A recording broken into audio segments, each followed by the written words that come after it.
So in Final Destination 3, there's this plot hole that kind of messes up the entire setup. More specifically, how does the roller coaster crash when the thing that causes the crash never happens? Yeah, I didn't catch either at first, but then someone commented on my last video ranking all 6 premonitions of the series, and when I was reading that comment, I was kind of blown away. So shout out to Emperor Kane 317 for calling this out, because once you hear it, it sticks with you. Alright, so let's go and break this thing down. In Wendy's premonition at the start of Final Destination 3, the roller coaster crashes because Frankie's camera slips out of his hand during the ride, it lands on the track and causes the accident. It's very, very specific. The camera zooms in multiple times on the camera, showing you how it wraps around the track. Everything is pointing to that camera, okay?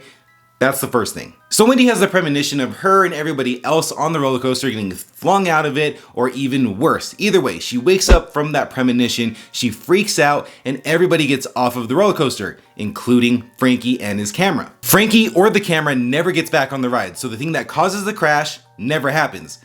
But the roller coaster still crashes anyway. Now think about that.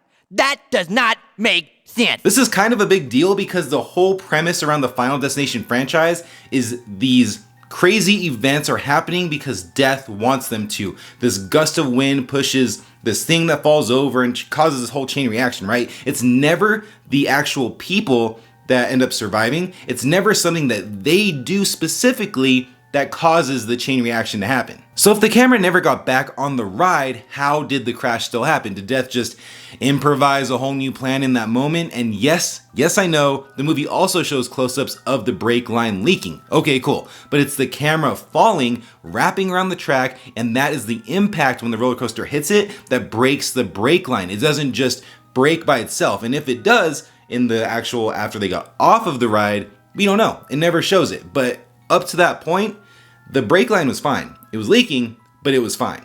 And that kind of undercuts the whole logic of the entire series and what the entire series has kind of been built around. Now, to be fair, the Final Destination series has never been this super logical, airtight facts type of thing. It's there for entertainment, and you just kind of go along with it, and you always should, and that's what it's been built around. But when every other movie, right, there's 6 movies, we're talking about the 3rd one, when every other entry in the franchise plays by specific type of rules and things play out in these certain rules, because the franchise is built on these rules, right? If someone survives, death goes after them in the order that they would have died.